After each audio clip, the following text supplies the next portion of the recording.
The sun beat down on the dusty training field of Coronado Base, where some of the toughest Navy SEALs in the country were preparing for a new round of advanced marksmanship drills. The sound of laughter, gunfire, and shouted orders filled the air. The men were relaxed today. It wasn't often that their colonel invited outsiders to participate in their precision course. But when word spread that the guest was a female Army sniper, the laughter grew louder. "Probably one of those desk shooters," muttered Lieutenant Briggs, the top marksman among them. "Let's hope she doesn't drop her rifle trying to look cool." The others chuckled, slapping him on the back. No one noticed the black transport truck pulling up by the range gate. From it stepped Sergeant Emily Carter. Her uniform was standard issue, crisp and unassuming, her hair neatly tied under her cap. A duffel hung from her shoulder, and a hard rifle case was in her hand. Her expression was calm, almost unreadable. No smile, no tension, just quiet composure. "Is this the SEAL Advanced Sniper Unit?" she asked a nearby officer. Her tone was polite but clipped, like someone used to speaking only when necessary. The officer nodded. "That's right, Sergeant. Colonel Mason's expecting you." All eyes followed her as she walked across the gravel. She could feel the stare, some curious, most skeptical. The men whispered under their breath, assuming she couldn't hear. But she'd heard it all before. "Bet she shoots better selfies than rifles. Did they send her here for diversity training, or what?" Emily kept walking. At the far end of the range, Colonel Mason stood with his arms folded. He'd been briefed only in part. He knew she came from a special Army unit, that she'd requested transfer for joint training evaluation, and that her record was classified beyond his clearance level. He expected confidence, maybe arrogance. What he didn't expect was silence. As she approached, she stopped, saluted sharply, and said, "Sergeant Carter reporting for assignment, sir." Mason returned the salute, studying her. "Welcome to Coronado, Sergeant. You'll be joining my SEALs for joint sniper proficiency. We run it hard here. You keep up, you stay. You fall behind." He let the rest hang in the air. "Yes, sir." "Good," he said. "Fall in with the others." When she joined the formation, the difference was stark. The SEALs were loud, joking, tossing friendly insults like grenades. Emily stood still, straight-backed, eyes front. She didn't react to their smirks or to the deliberate space they left between her and the line. Mason began the briefing. "Today's evaluation is 800 to 1200 meters, static and moving targets. You'll pair up spotter and shooter. Team rotation every 2 rounds. Briggs couldn't resist. "Sir, who's she spotting for?" "We don't want her losing count of the shots." The range erupted in laughter. Mason shot him a warning look, but didn't interfere. He wanted to see how Carter handled pressure. She didn't even blink. When the others went to collect their rifles, Emily knelt down, opened her black case, and began assembling hers piece by piece. No wasted motion. The rifle, custom-built, matte black, .338 Lapua, looked like it had seen miles of sand and rain. Her hands moved like she'd done this 1,000 times. Across the line, Briggs watched with faint amusement. "Look at that thing, Ancient," he said to his teammate. "Probably heavier than she is." Emily adjusted her bipod, checked her zero, and loaded a single round with slow precision. She didn't look at the others. She didn't need to. She was already watching the wind. A faint desert breeze rippled the flags.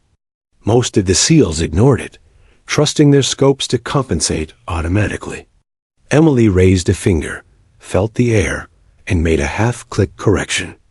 Colonel Mason, still by the tower, noticed the gesture. "Old school," he murmured to himself. "Interesting."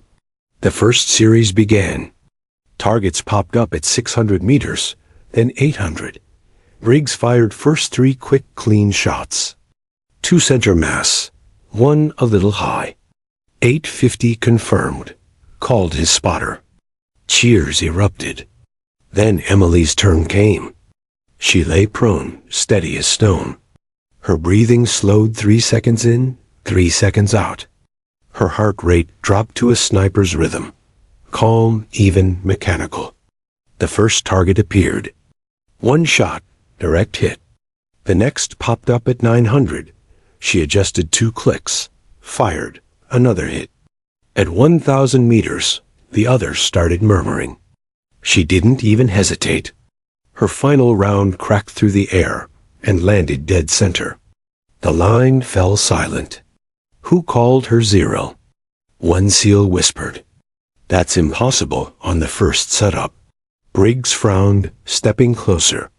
Lucky shots. Even a blind squirrel finds a nut sometimes. Emily said nothing. She ejected the magazine, cleared the chamber, and stood. Target sequence complete, sir. Mason gave a short nod. Confirmed. 3 for 3. He didn't say more, but something in his tone had changed respect, maybe even surprise.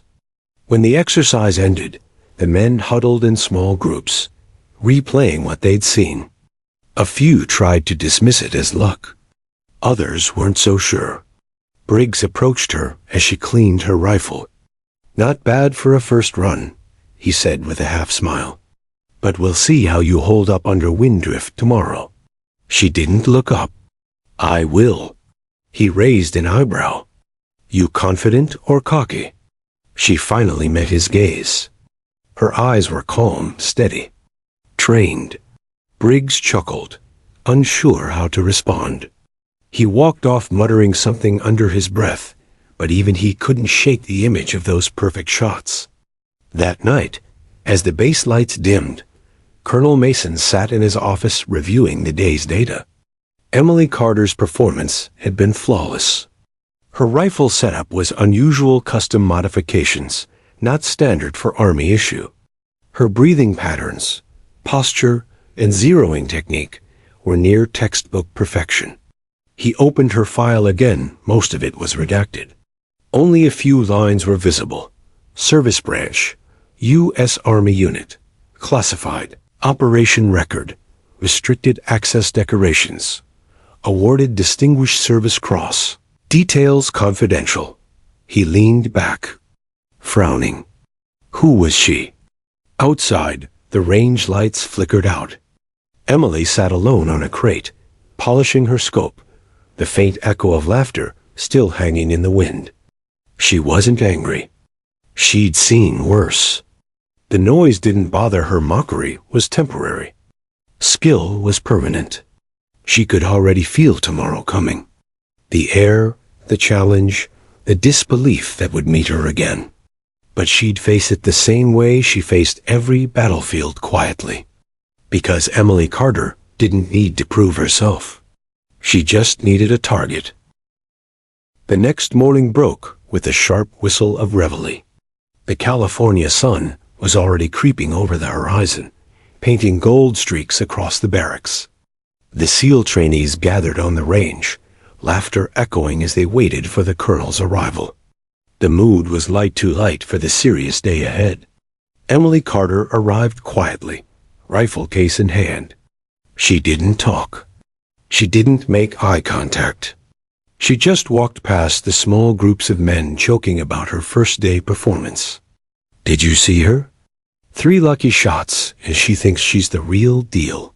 Yeah, let's see her do that again with crosswinds. Yesterday was beginner's luck. Briggs smirked. Don't worry, boys. Today, we show her what actual SEAL shooting looks like. Emily set her case down at the far edge of the firing line. She laid out her gear in silence, every motion smooth, measured, and deliberate. To her, this was a routine, a ritual. The rest of them saw only stillness and mistook it for hesitation.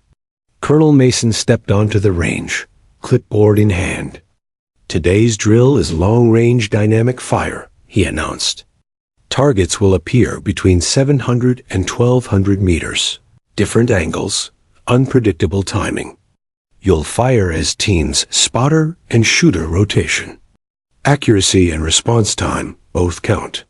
The men nodded eagerly. Mason looked across the line, his gaze pausing briefly on Emily. "Sergeant Carter," he said evenly, "you'll partner with Lieutenant Briggs." A few snickers broke out. Briggs grinned. "Pleasure, ma'am. I'll show you how we do it Navy style." Emily only replied, "Understood, Lieutenant." They took positions side by side, Briggs prone behind his sleek sniper rifle, Emily lying next to him with her notebook and spotting scope. The smell of gun oil mixed with dust and salt air. Briggs fired first, rapid and confident. His shots landed close to near the target, one just off. 900 meters confirmed, Emily said quietly. "Yeah, I know," he snapped, adjusting his scope. "Don't need you to teach me how to shoot." She said nothing. When her turn came, Briggs smirked. "Go ahead, show us your magic." Emily exhaled, eyes locked on the target. Her hands didn't tremble. Her breathing slowed again, rhythmically syncing with her heartbeat. The wind shifted slightly, and she made a subtle adjustment, so small Briggs almost didn't notice. 3 shots cracked through the still air. The spotter called out, "All 3. Dead center." The line went quiet. Briggs blinked, not believing what he'd just seen. "Run it again," he said quickly. "Different range." Colonel Mason signaled the operators to change the targets. This time, the wind was heavier, cross-cutting from the left. Emily waited. Her eyes studied the flags, the dust trails, even the shimmer of heat on the horizon. Briggs muttered, "You're not gonna." She fired. Once, twice, thrice. Confirmed, 1,100 meters. Perfect grouping. This time, even the wind seemed to pause. Someone in the back murmured, "What the hell?" Briggs' pride burned like acid. "Lucky streak," he said through clenched teeth. "No way you calculated that wind drift that fast." Emily looked at him, not coldly, just factually. "It's experience, not luck." Her voice was calm, but it carried weight. The other men glanced at each other. Mason scribbled something on his clipboard, expression unreadable. The drill continued.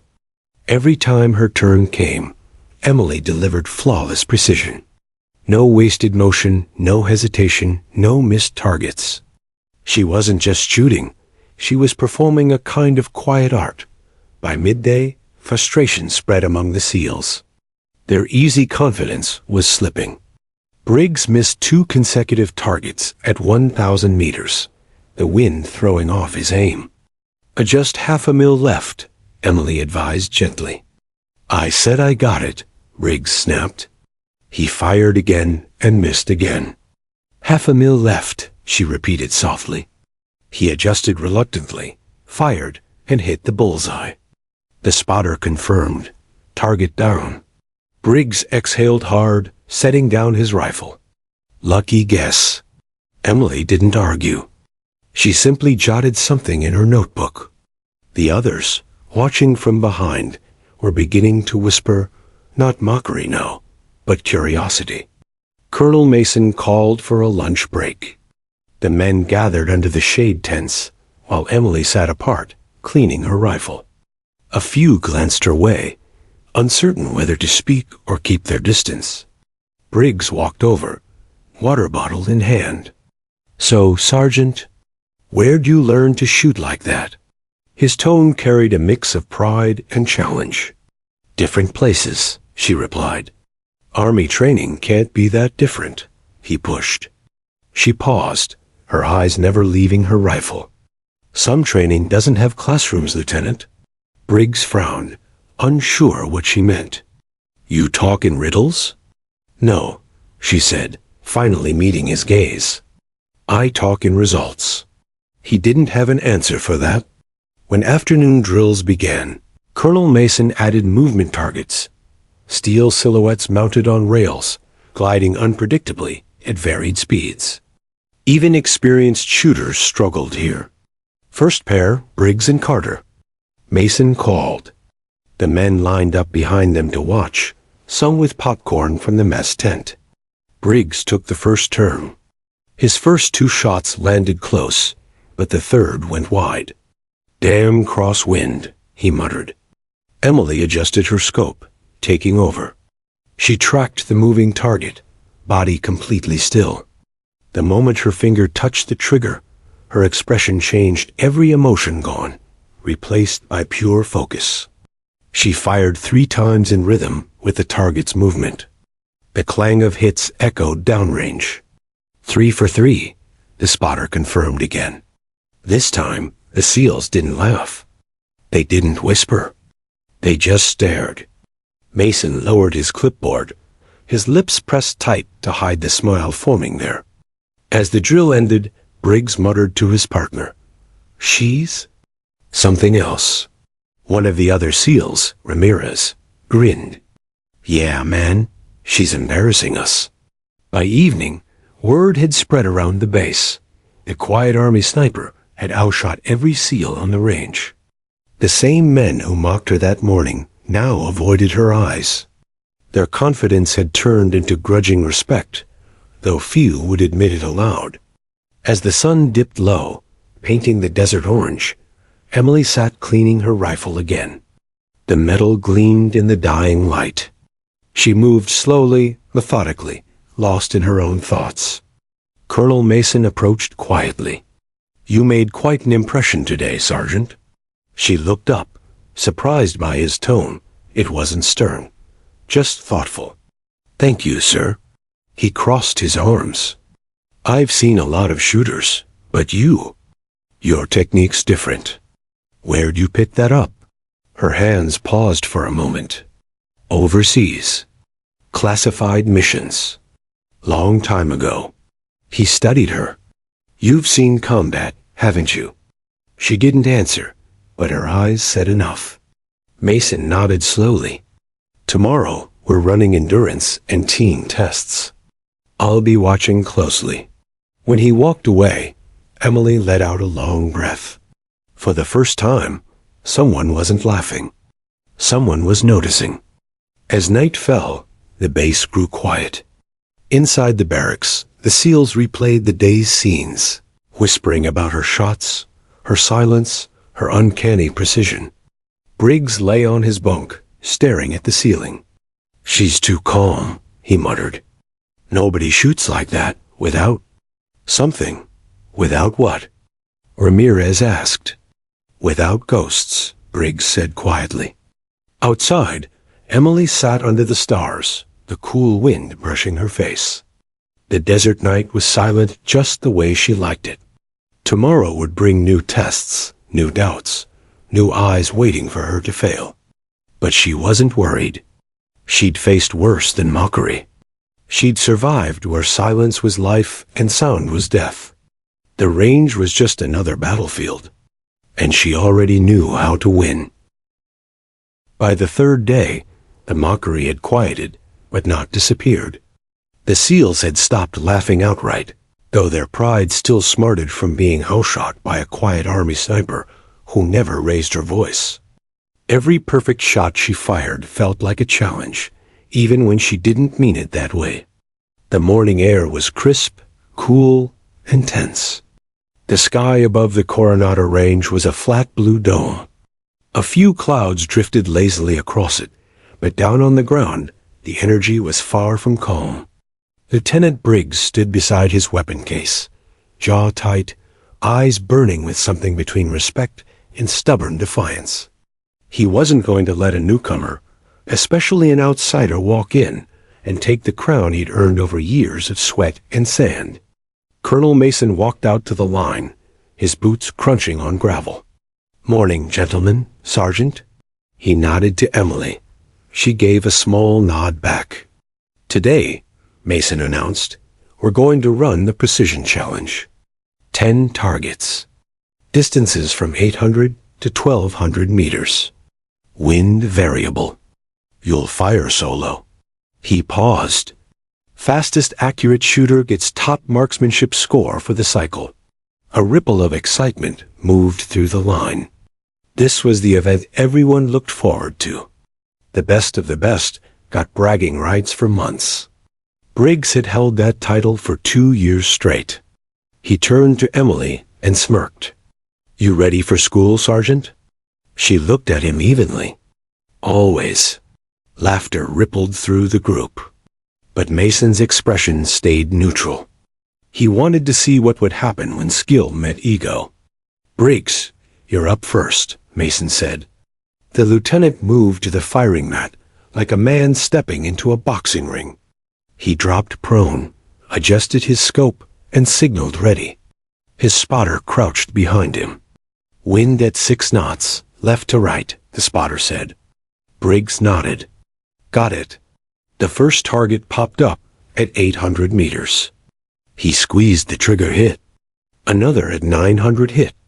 A third at 1,000, barely a graze. He adjusted, fired again, hit clean.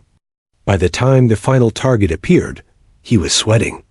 His total score flashed on the digital board. 9 out of 10. Applause and cheers erupted from the SEALs. "Still got it, Briggs," one shouted. He grinned, standing and turning toward Emily. "Your turn, Carter. Let's see if lightning strikes twice." Emily walked to the mat, calm as ever. She didn't rush. She laid her rifle down gently, checked her scope, and adjusted her bipod. Her motions were fluid, precise, almost ritualistic. "Wind?" she asked softly. Her spotter glanced at the gauge. 7 knots, left to right. She made a half-click correction, just as Briggs rolled his eyes. "Good luck," he muttered. She didn't answer. The first target popped up at 800 meters. She fired, hit. 900 hit. 1,000 hit. The rhythm of her breathing synced with the wind. She wasn't shooting like a competitor. She was shooting like a machine built for calm destruction. By the time she reached the 10th target, 1,200 meters, slightly uphill, barely visible through the heat distortion, she had not missed a single shot. She adjusted once more, just half a breath before firing. The bullet cut through the wind, slicing cleanly through the bullseye. Silence. Even the air seemed to hold its breath. The digital board lit up. 10 out of 10. Perfect. Someone whispered, "No way." Briggs' jaw tightened. That's not possible. There's no way she calculated drift that fast. Colonel Mason raised an eyebrow. "It's possible, Lieutenant. You just saw it." The SEALs exchanged uneasy glances. Emily stood, cleared her rifle, and gave a respectful nod toward Briggs. "Good run, Lieutenant." He didn't respond. For the rest of the day, tension buzzed through the camp. Briggs avoided her, working his frustration out on the obstacle course. Some of the SEALs started approaching Emily between drills, asking casual questions about her technique, how she stabilized her scope, how she read mirage waves for wind direction. She answered politely, never with pride. "Ma'am," one younger SEAL said shyly, "how do you stay that calm when everyone's watching you?" Emily smiled faintly. "You stop hearing the noise," she said. "Just the wind and the breath. That's all that matters." That night, the base canteen was alive with talk. Even those who hadn't witnessed the challenge firsthand had heard the rumors. "She didn't just beat Briggs," Ramirez said over his coffee. "She humiliated him." "No," another corrected. "She taught him." "There's a difference." Briggs sat alone, staring at the cup in his hands. He wasn't angry at her anymore, not exactly. He was angry at himself for underestimating her. Colonel Mason entered quietly, scanning the room.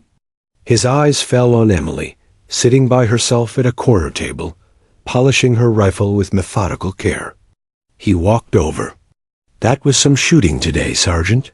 She glanced up. "Thank you, sir." He hesitated, lowering his voice. "You've done this before, haven't you?" "More than training." Her hands paused on the cloth. Yes, sir. Combat? She looked at him for a long moment, then nodded. He exhaled slowly. That explains a lot. He pulled up a chair. You know, Briggs isn't a bad shot. He just hasn't been shot at, she finished. Mason smiled faintly. Something like that. There was silence for a moment, except for the faint hum of the air conditioning. Permission to speak freely, sir? Emily asked. Granted.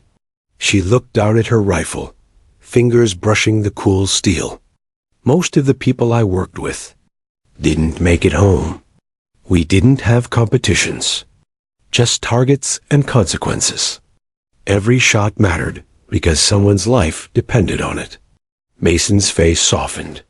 I figured as much. Here, she said quietly, it's different. They're good, but they still think winning matters more than surviving. He nodded. Maybe that's why you're here. When she looked up, he met her gaze with something new respect.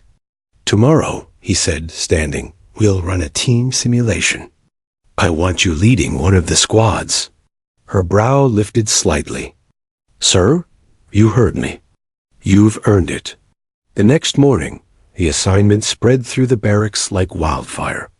Emily Carter was leading a SEAL team through the Joint Mission Simulation, a role usually reserved for their senior instructors. Briggs approached her before the exercise. He looked tired but calmer than before. You know, he said, you're making a lot of us rethink everything. Emily smiled faintly. Good. That means you're learning. He chuckled softly. You really are something else, Carter. When the drill began, her calm precision translated into flawless coordination. Her squad moved like clockwork, every man exactly where he needed to be, every order timed perfectly. She didn't bark commands. She spoke quietly, and they listened. Even Briggs followed her lead without argument. By the end of the simulation, Colonel Mason had seen enough. From the observation tower, he turned to his adjutant. Get me her full personnel file. The unredacted one. The adjutant hesitated. Sir, that's restricted under. Then get me clearance, Mason interrupted. His eyes were locked on the field below, where Emily stood with her rifle slung over her shoulder, the wind tugging at her cap. She's not just a sniper, he murmured. She's something much more. That night, in his dimly lit office, the colonel opened the file when it finally arrived. Page after page of redacted operations, commendations, and mission summaries filled the report. But one section made him freeze. Designation. Task Force Greyhawk Operational. Record. 21 confirmed high-value targets eliminated under covert authority. Cody name. Whisper. Status. Active. Special reassignment. He leaned back slowly, exhaling through his teeth. So that was it. The quiet, disciplined woman on his range wasn't just a sniper. She was the Whisper one of the most successful and secretive sharpshooters the Army had ever deployed. And he'd let his men mock her like a rookie. Morning mist rolled over the Coronado Range, a soft haze blurring the targets at 1,500 meters. The air smelled faintly of salt and gun oil. A low wind pressed in from the ocean, unpredictable and cold. The SEALs were already at the field, grumbling into their coffee mugs as they stretched and adjusted their rifles. But the atmosphere today was different. Something had shifted since Emily's shocking accuracy the day before. The laughter had died down. The jokes had thinned out. Most of the men avoided meeting her eyes now, as if doing so would remind them of the humiliation they tried to laugh away. At 0700 sharp, Colonel Mason arrived. His steps were brisk, his expression unreadable. The men snapped to attention. Emily stood at the end of the line, her uniform pressed, rifle strapped neatly against her shoulder. Gentlemen, Mason began, his voice carrying across the wind. Yesterday, we saw some impressive shooting and some sloppy overconfidence. Today, we find out who can adapt. He turned toward Emily briefly, then back to the group. This next test is one we reserve for top-tier SEAL teams. It's called the ghost shot. No spotters. No electronics. Just instinct, breath control, and nerve. A low murmur spread among the men. The ghost shot was infamous, a brutal exercise that tested not just precision, but mental endurance. The shooter had to hit moving steel targets that appeared for less than 2 seconds at random distances between 800 and 1,500 meters. No computers, no wind meters, only one's own senses. Briggs smirked faintly. Finally, he whispered to a teammate. A real test. Mason continued. Each of you will take the challenge. You get 3 rounds. Closest hit to center wins. And to make it interesting, he paused, glancing toward Emily. Sergeant Carter will start us off. A flicker of surprise crossed the faces of the men. Usually, Mason saved outsiders for last, after the SEALs had demonstrated the standard. But not today. Emily didn't react. She nodded once, stepped forward, and moved to her position. Mason's tone softened slightly, almost out of respect. Sergeant, range is hot when you're ready. She lay down on the mat, her body aligning with the rifle like it was an extension of her soul. She closed her eyes for a moment, exhaling slowly. The world around her quieted the murmurs, the footsteps, even the distant ocean. She listened only to the rhythm of her heart. Then, without hesitation, she opened her eyes and locked onto the range. The first target appeared, barely a flash of silver in the mist. Emily's finger squeezed the trigger, steady and sure. Crack. A pause. Then a faint ping echoed from the far end. Direct hit. The men murmured. Even Mason's brow rose slightly. Second target appeared further, faster, angled. She adjusted. Crack. Another ping. Third target barely visible, the wind slicing unpredictably. She took half a breath, fired. This time, the ping came a heartbeat later, faint but unmistakable. 3 for 3, Mason announced. Last one within 2 inches of dead center. Silence. The SEALs exchanged looks, unsure whether to be impressed or embarrassed. The only sound was the rhythmic flap of the range flag. Briggs stepped forward, his jaw tight. Permission to go next, sir. Granted, Mason said. Briggs took his position, lying where Emily had been moments earlier. His confidence radiated. He was one of the base's best. This was his domain, his comfort zone. He waited for the first target, adjusted his aim, and fired. Crack. The bullet missed by nearly a foot. A whisper of disbelief rippled through the group. Briggs's jaw clenched. He adjusted for wind, fired again better, but still off-center. By the third round, sweat had formed along his brow. The target appeared. He pulled the trigger. The round went wide. None on center, Mason said simply. Briggs's face burned. He muttered something under his breath, refusing to meet Emily's eyes as he walked off the line. One by one, the other SEALs took their turns. None managed a clean streak. Some came close. Others failed entirely. When it was over, Mason spoke again. Well, it seems Sergeant Carter's accuracy isn't beginner's luck. His tone was measured, but his gaze was sharp as a knife. Let's make the next challenge worth her time. He motioned to his aide. Set up the moving course. Real terrain. Full movement, full timing. We'll see who can keep up under stress. The SEALs perked up. This was their turf physical, demanding dynamic. If Emily was going to falter anywhere, it would be here. The moving course stretched across a half-mile of rough terrain, mud pits, trenches, and shifting cover zones. Shooters had to sprint between points, acquire targets, and fire all within seconds. It wasn't just about accuracy. It was about speed, strength, and instinct. Emily checked her rifle, slung it across her back, and nodded to the colonel. "Whenever you're ready, Sergeant," he said. The whistle blew. Emily sprinted forward, her boots slicing through mud. She dropped to her knee, fired ping. She rolled left, sprinted again, vaulted a barrier, fired ping. The rhythm of motion and precision was almost hypnotic. The SEALs watched in disbelief. She wasn't just keeping up, she was flowing, every movement controlled yet effortless. When she hit the last checkpoint, she dropped prone and took her final shot. The bullet tore through the mist and struck dead center. Mason stopped the timer. 3 minutes, 42 seconds. Perfect accuracy. The SEALs stared. The record was 4 minutes, 10 seconds held by Briggs. Emily had just shattered it by nearly half a minute. Briggs looked away, jaw tight, but his pride burned like acid.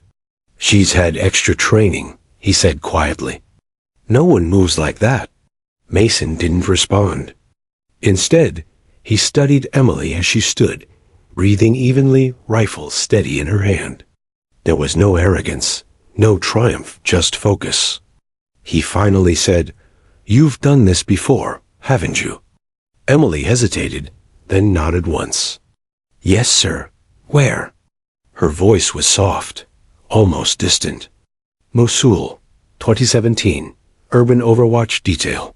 36 confirmed at over 1,000 meters." But those were harder. The silence that followed was heavy. Even the wind seemed to still. Colonel Mason exhaled slowly. "You were with Task Force Viper, weren't you?" She didn't answer. She didn't have to. Her eyes gave it away. Mason nodded, a faint trace of respect coloring his tone now. "Understood." As the men dispersed, Mason lingered by the range, watching her clean her weapon. For the first time, he wasn't thinking about a guest or an outsider. He was thinking about a soldier, a warrior, who had walked through fire and returned without asking for recognition. He turned to his aide. "Pull her classified file from the secure channel," he said quietly. "I want to know everything." When night fell, Emily sat by the barracks window, watching the last light fade over the ocean. The laughter from the others had died down for good, but she wasn't celebrating. She'd seen too many victories turn into burdens. Tomorrow would bring something new, another test, another wall to climb. But what she didn't know was that Mason had already made a call, a request for information, a record that, once opened, would reveal who she truly was, and why even the SEAL Command had once called her the Phantom Shot. Colonel Mason didn't sleep that night. The base was silent, except for the low hum of generators and the occasional call from the night watch. Inside his dimly lit office, he sat behind his desk, eyes fixed on a single classified folder that had just been transmitted through the encrypted line. The words "Top Secret Clearance Omega" flashed at the top. Below, a name appeared. Sergeant Emily Carter, Army Special Operations Command. He hesitated before entering his access key. He knew that opening this file meant crossing into territory most officers avoided. But after what he'd seen on the range, the precision, the calm, the near-inhuman focus, he had to know. The file decrypted. A grainy photo appeared first. Emily, much younger, standing on the hood of a sand-caked Humvee, her rifle slung casually across her back. The caption read, "Task Force Viper, Mosul 2017. Her eyes were the same quiet, steady, distant. Mason scrolled. Operation, Iron Veil Location, Mosul, Iraq Objective, High-Value Target Neutralization, Codename Spectre, Result, Mission Success. Civilian Casualties, 0. Confirmed Eliminations, 36, 1,200 meters to 1,600 meters range. Recognition, Distinguished Service Cross, details classified under Joint Task Directive. Then he reached a section labeled Incident 14B. The text was heavily redacted, but fragments remained. Enemy counter-sniper team engaged. Unit pinned under fire for 6 hours. Carter remained in Overwatch alone after extraction. Neutralized all hostiles, including lead sniper. Ghost Falcon. Psychological impact, unknown. The aligned post-mission debrief. Mason leaned back slowly, exhaling. He had read hundreds of service records, but this was different. Most people folded under pressure after 2 or 3 kills. 36? That wasn't just endurance, it was something else entirely. He whispered to himself, "No wonder she doesn't talk." He stared at the screen for a long time, the pale glow reflecting in his tired eyes. For the first time, he understood the quiet that surrounded her. It wasn't shyness. It was weight, the kind only carried by someone who'd seen too much. By morning, the sun rose over the range, painting the sky in muted orange. The SEALs gathered again, yawning, joking half-heartedly, though something had changed. Their arrogance had dulled. Respect unspoken, but real hung in the air. Briggs, standing at the line, kept glancing toward the colonel's office. He couldn't shake the humiliation of being beaten so completely. But beneath his bitterness was a strange, reluctant curiosity. Who was she? At 0800, Mason emerged. His expression was sharp, eyes shadowed from lack of sleep. "Form up," he barked. The men straightened instantly. He looked over them and said, "Before we start today's drills, I have something to address. You've all had your opinions about Sergeant Carter. I've heard the jokes, the doubts. That ends now." A ripple of tension ran through the group. He continued, voice low and deliberate. "Last night, I reviewed her classified record. What I found," he paused, his gaze locking on Briggs, "makes every one of you look like you're still learning to crawl." The men exchanged glances. Mason turned toward Emily, who stood quietly at the far end, expression unreadable. "Sergeant Carter isn't just a sniper. She's the Army's top long-range specialist. Task Force Viper Mosul, 2017-36 confirmed kills in 1 engagement. She stayed behind enemy lines for 6 hours alone after her unit was pinned. No backup, no extraction. And she walked out carrying her wounded spotter. Silence hit the range like a hammer. Briggs's jaw tightened. Some of the younger SEALs looked stunned. Others lowered their eyes. Mason let the moment settle before continuing. "The man she took down at 1,600 meters? The enemy called him the Ghost Falcon. He'd been hunting U.S. troops for months. No one could find him. Carter did. First shot." He turned fully to face the men. "So when you see her here, don't see a guest or a woman trying to prove herself. You're standing beside someone who's already proven herself in ways most of you will never understand." He paused, letting the words sink in. Then softer, he added, "She's here because I asked her to be. To teach us something about precision and discipline. Not bravado." For the first time since she'd arrived, Emily's composure flickered. She hadn't expected him to reveal her past. The ghosts she kept buried, every sound, every face, every shot, were meant to stay there. After the briefing, Mason called her aside. "I had to tell them," he said quietly. "You've earned their respect." Emily looked down, her hands tightening around her rifle strap. "Respect isn't what I'm here for, sir." "I know," Mason said. "But maybe it's time you stopped carrying that mission like it was a punishment." Her eyes lifted to his. "It's not punishment, sir. It's memory." For a long moment, neither spoke. Then Mason nodded. "Fair enough." Training resumed, but the atmosphere was different now. When Emily gave instructions, they listened. When she demonstrated shooting posture or breathing control, even Briggs paid attention. Her words were few, but every sentence carried weight. By afternoon, Mason approached her again. We're running a combined test tomorrow. Real terrain, moving targets, live ammo. I want you to lead the team. Emily froze.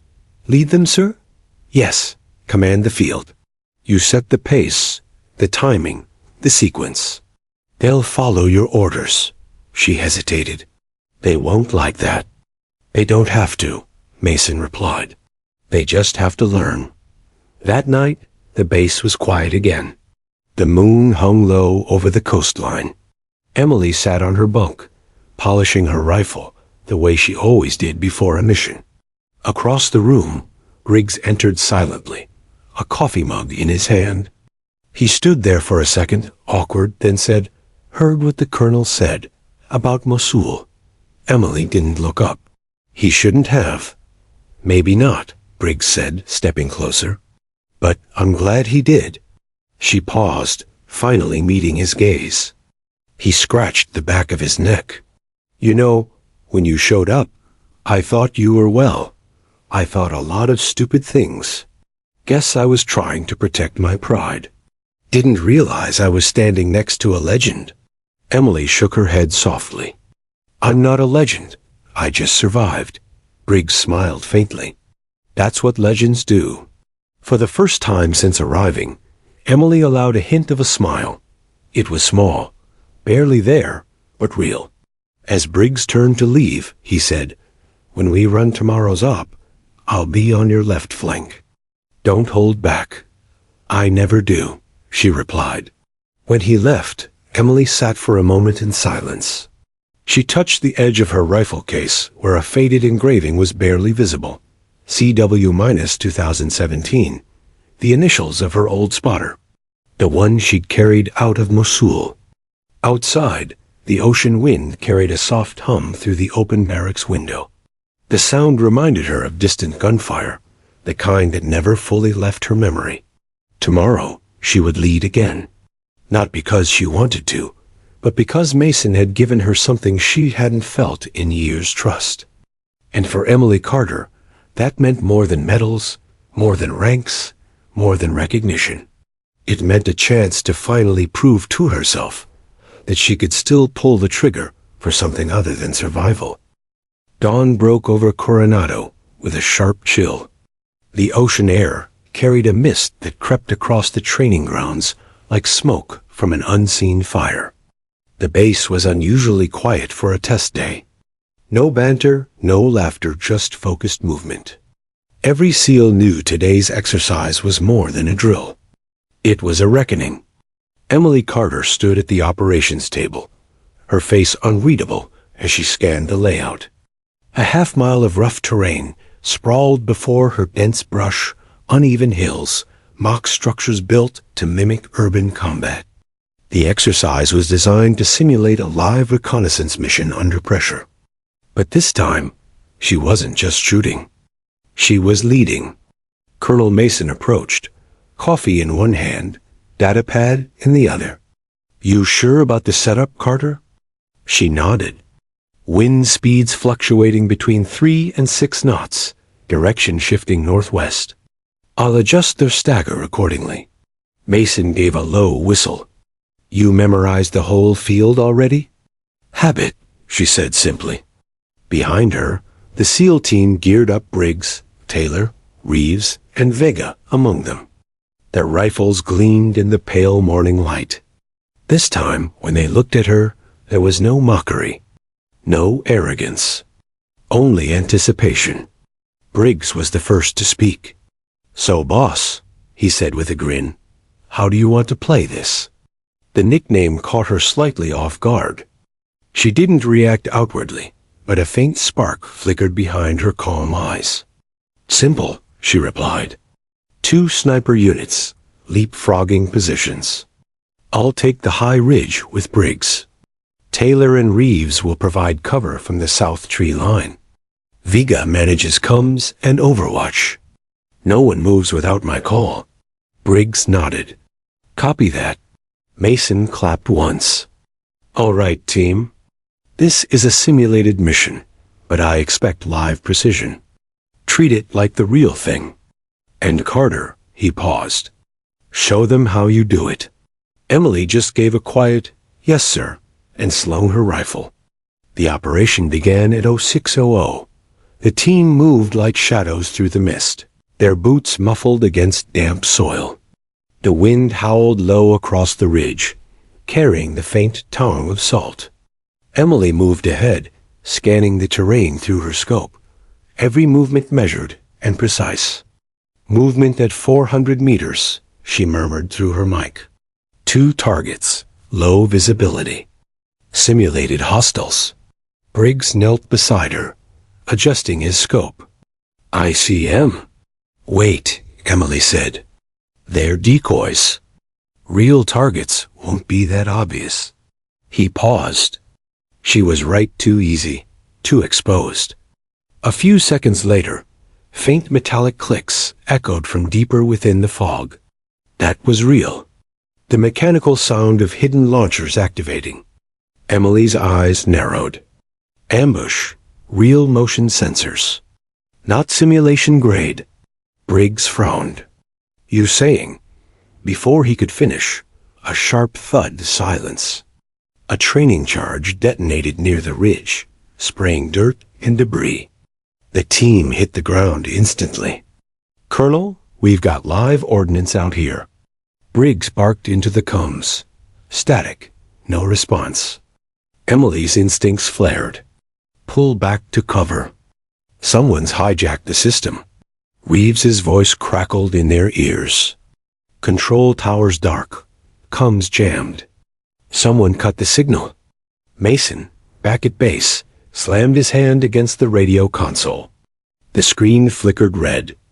They've overridden the grid. How the hell? He turned to his aide. Kill the system. I can't. Sir, it's remote locked. Mason's stomach dropped. The automated target drones had been reprogrammed armed with live rounds. Whoever hacked the training software had turned a simulation into a lethal trap. Back in the field, Emily scanned the perimeter, her breath steady. Vega switched to secondary frequency line Bravo. Encrypt it manually.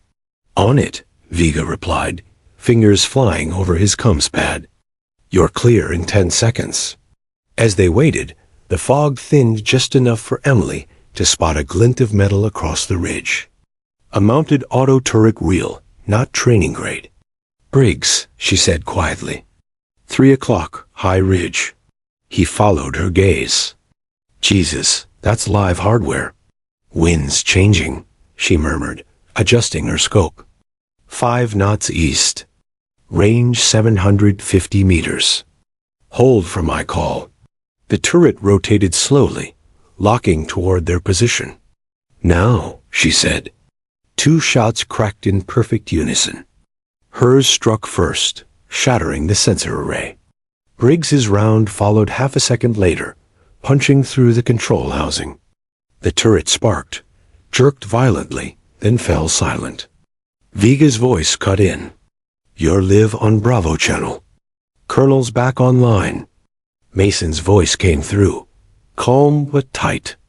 Carter, report. Colonel, this is no malfunction. Someone's running a hostile override on your range systems. Mason cursed under his breath. Confirmed.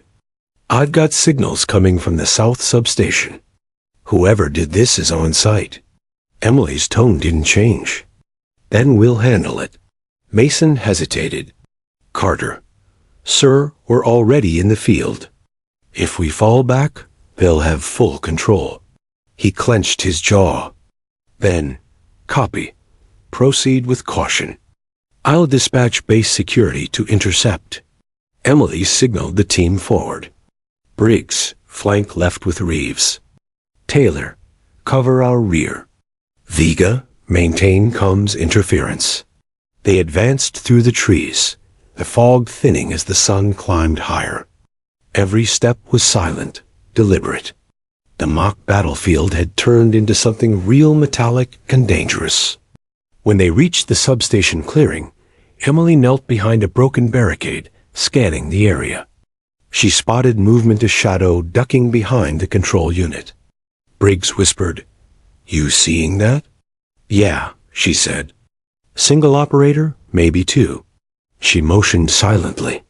Briggs circled right, stepping through the brush. A branch snapped underfoot too loud. The shadow moved instantly, rifle raising. A single shot whipped through the air. The bullet grazed Briggs's shoulder, knocking him sideways.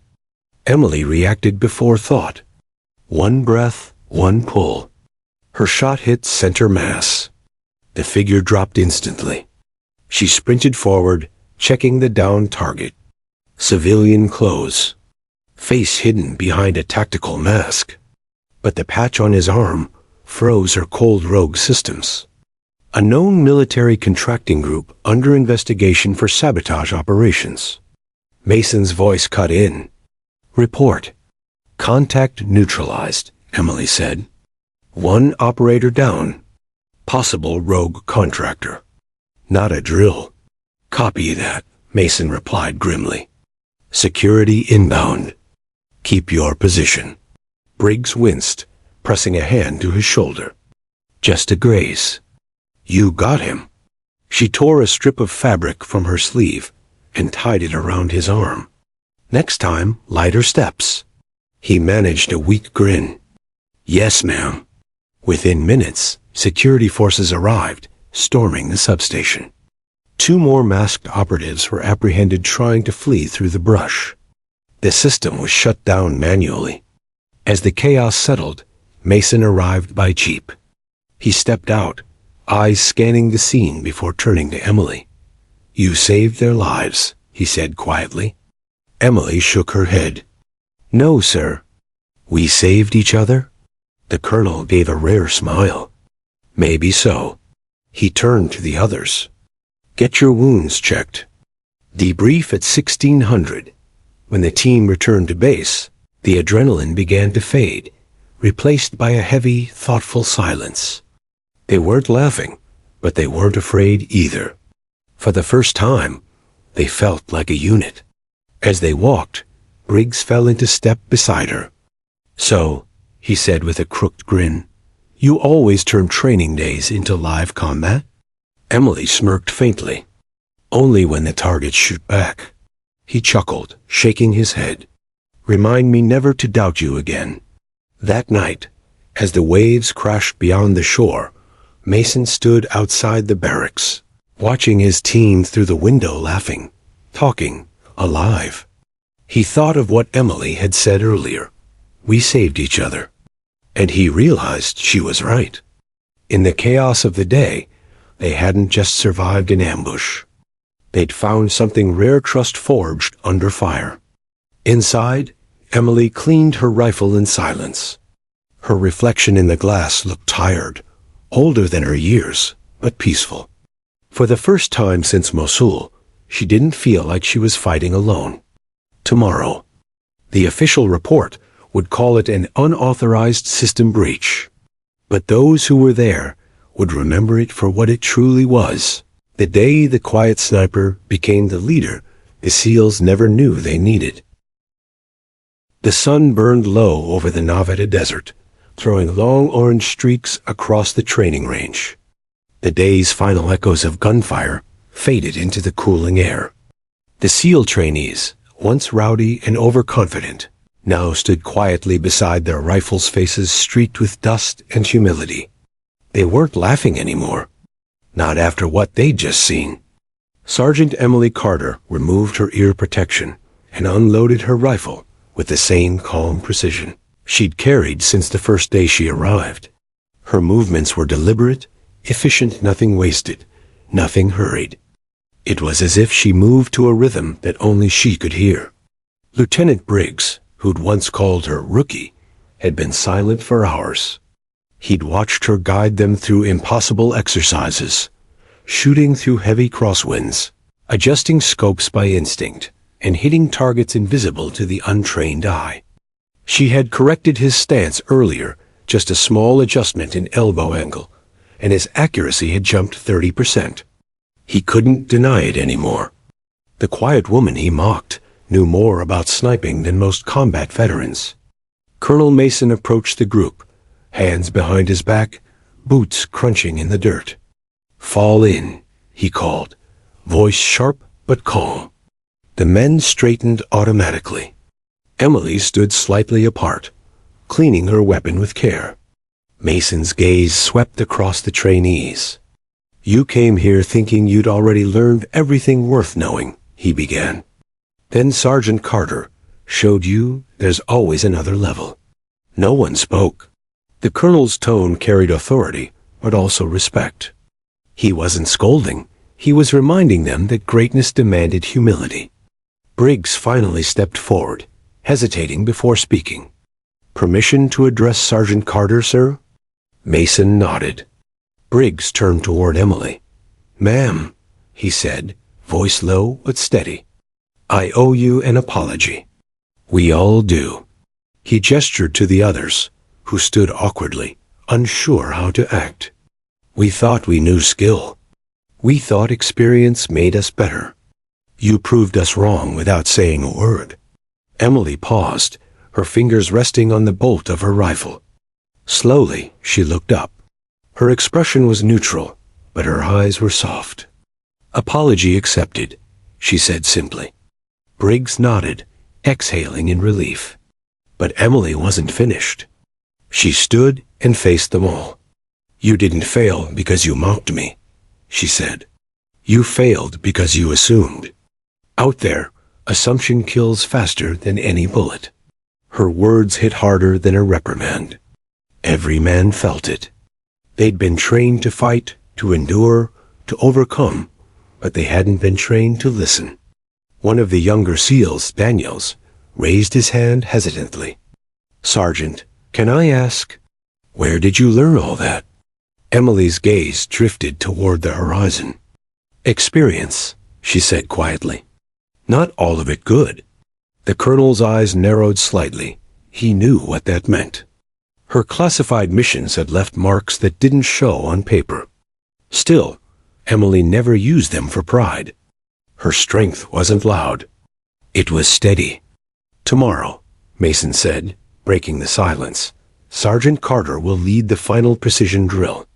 You'll follow her command without question." "Understood?" "Yes, sir." The squad replied in unison. As they dismissed for the evening, Briggs caught up with Emily near the armory. "Sergeant," he said, "I have to know, how do you stay that calm? Even when the wind changes or the pressure's on, you never flinch." Emily glanced at him, faint amusement flickering in her eyes. "You breathe," she said. "Control the one thing you can. Everything else follows." He frowned slightly. "That simple?" "It always is," she replied, placing her rifle back in its case. "People make chaos complicated. Snipers make it quiet." Briggs absorbed her words like scripture. For years, he'd believed control came from aggression, from dominating the moment. But Emily had shown him that true mastery was silence, focus, and restraint. Later that night, the team gathered around the campfire outside their barracks. The mood was different, calm, reflective. No one cracked jokes this time. Daniels poked the fire and said, "She's something else, huh?" Briggs nodded. "Yeah, she's the real deal." Another SEAL, Marino, added quietly, "You know what hit me today? She didn't need to prove anything. That's what makes her scary." The group murmured agreement. Their respect had shifted from reluctant admiration to genuine reverence. She had earned it not by outranking them, but by outperforming them in every possible way. Inside the colonel's office, Mason sat alone reviewing the day's footage from the range. On the screen, Emily adjusted a trainee's stance, demonstrating subtle corrections. Her tone was soft, her patience infinite. She reminded him of the old-school soldiers, the ones who taught by example, not volume. He leaned back in his chair, exhaling slowly. "You've changed them, Carter," he whispered. "Maybe more than they'll ever know." The next morning, the desert air was crisp. The range was set for the hardest test yet, long-distance precision with moving targets, elevation differences, and shifting wind. The kind of test that separated the good from the legendary. Emily arrived early, already checking her optics. Briggs joined her, waiting for instructions. She didn't lecture. She demonstrated. "Wind's coming in strong from the left," she said, pointing toward a distant flag whipping in the breeze. "Don't fight it. Use it. A bullet's not a rocket dances. Learn the rhythm." Briggs repeated the technique. His first shot missed by inches. He adjusted again, remembering her words. The second hit clean. "Better?"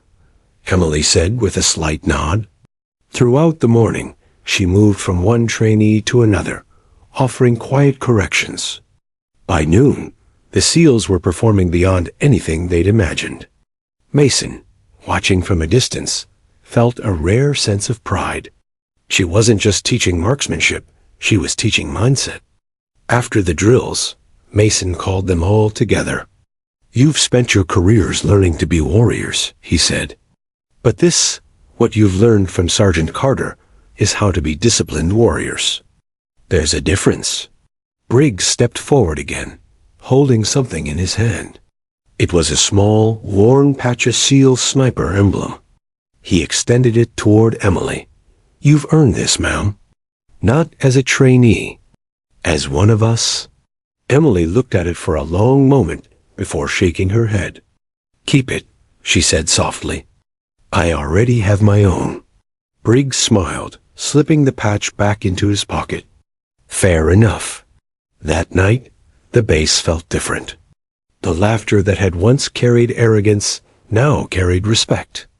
The men trained harder, quieter, sharper. They followed Emily's breathing rhythm, even when she wasn't around. And though she never said it aloud, Emily felt something shift inside her too.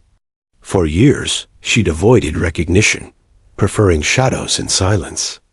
But here among these once mocking men, she'd found something unexpected. Not validation, but connection. As the stars spread across the desert sky, Mason stood outside his office, watching her walk toward the horizon with a rifle slung over one shoulder. Briggs joined him, hands in his pockets. "She's leaving soon, isn't she?" he asked.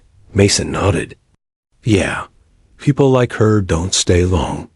They move where they're needed." Briggs watched until she disappeared beyond the sand ridge. "Still," he said softly, "she changed everything." Mason's eyes followed the same line. "That's what legends do." The wind picked up, carrying the faint smell of gunpowder and the lingering echo of distant shots. The lessons she left behind weren't written in manuals or recorded in lectures.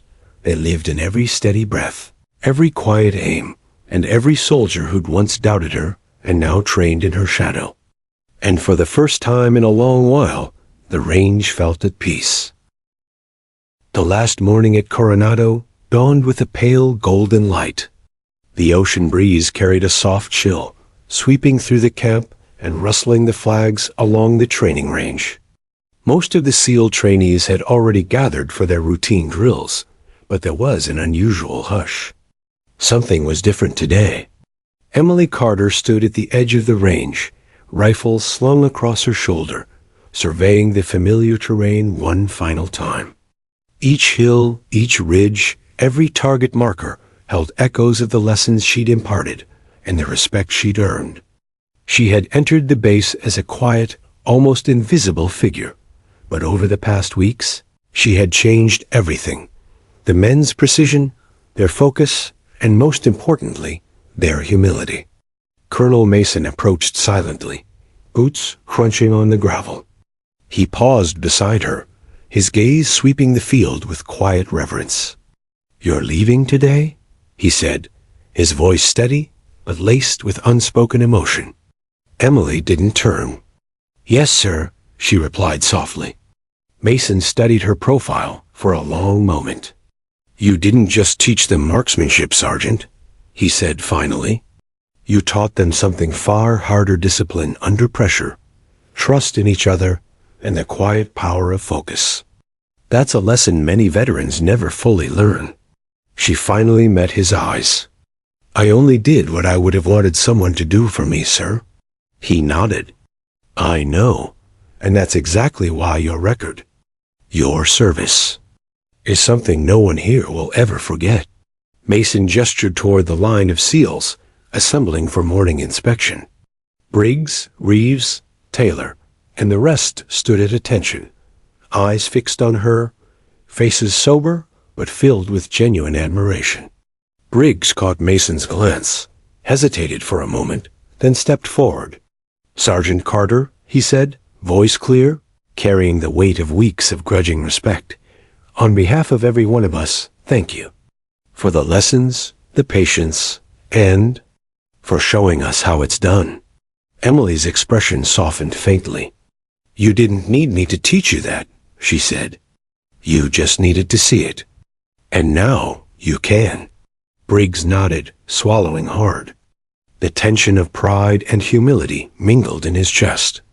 He realized she wasn't boasting. She wasn't showing off. Everything she did, every perfect shot, every instruction, had been quiet, measured, and purposeful. She had led them without demanding obedience. She had earned it.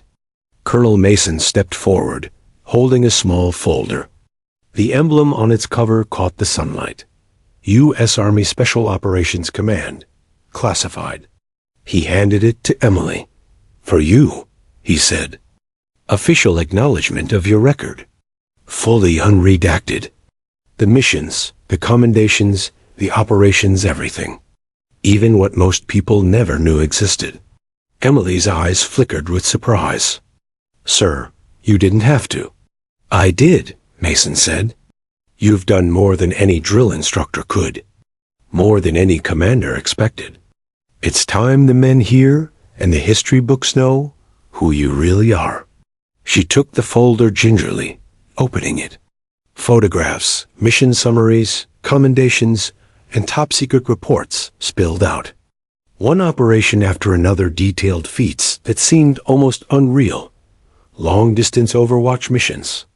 Extraction under fire. Eliminating high-value targets without collateral damage. And guiding entire units through hostile territory with nothing but instinct and training. Colonel Mason watched her reaction carefully. There was no pride, no arrogance, just calm acknowledgement, as though each mission was another task completed and filed away. Mosul, he said softly. The one everyone's talking about now? Task Force Viper. 36 confirmed kills, 1 Overwatch detail alone, carrying your spotter through hostile lines. That's incredible. Emily nodded. It was necessary. No one else could have done it. I just did what was required. Mason exhaled slowly, shaking his head. Modesty doesn't begin to cover it. Most people would have bragged. Most people would have let the fame follow them. But you've been teaching a different kind of discipline every day here. At that moment, the SEALs approached. Briggs stepped forward, the folder still in her hands. Sir, he said, permission to speak? Mason smiled faintly. Go ahead. Briggs turned to Emily. I know you don't want recognition, but everyone here needs to know what you've done and what you've survived. You've earned our respect, not just for skill, but for courage, for restraint, for leading by example. The others nodded in silent agreement, some of them shifting uncomfortably as the weight of her service settled in. Emily felt a rare warmth. These were men trained to survive and fight, but they had learned to respect her in a way that no one had before.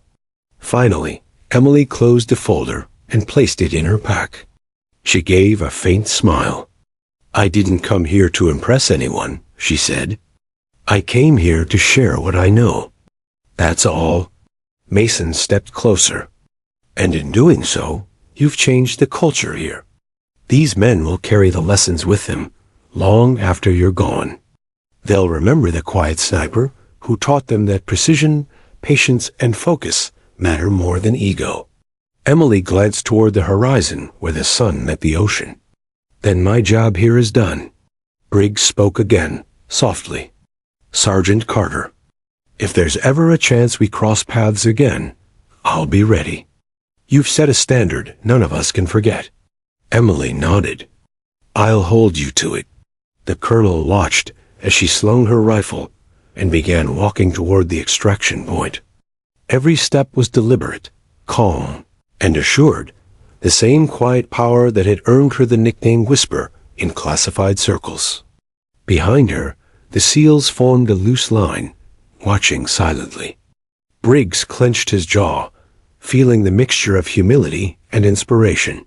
For weeks he had doubted, mocked, and underestimated her. Now he understood. He had learned that real leadership didn't need to shout. It needed presence, skill, and integrity.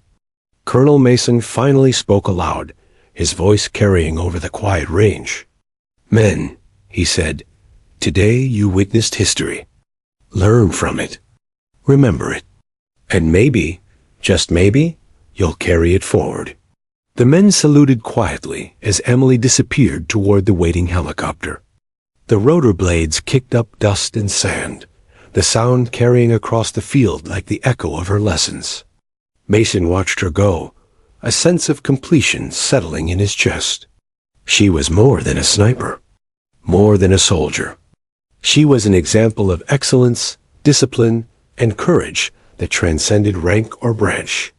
Briggs lingered a moment longer, then turned to his team. "Let's make sure we honor what she's taught us. No shortcuts. No arrogance. She made us better." The SEALs nodded, solemn but resolute. The legacy of Sergeant Emily Carter wasn't in medals or headlines. It was in the discipline she had instilled, the focus she had demanded, and the respect she had earned without ever demanding it. As the helicopter lifted, Emily looked down at the base below. She allowed herself a brief smile, small, almost imperceptible. Mission complete, lessons delivered, respect earned. She had done what she came to do. Colonel Mason returned to his office, looking out the window as the aircraft disappeared into the distance. He whispered softly, almost to himself, "Some people walk into your life quietly and leave a mark you never forget." And in that quiet mark, the story of Sergeant Emily Carter, the Whisper, the sniper, the teacher would live on, etched into the minds of every man she trained, every mission she survived, and every soldier who would follow in her footsteps. The sun dipped below the horizon, casting a golden glow across the desert. The range was silent once more, but the lessons, the respect, and the legacy remained eternal.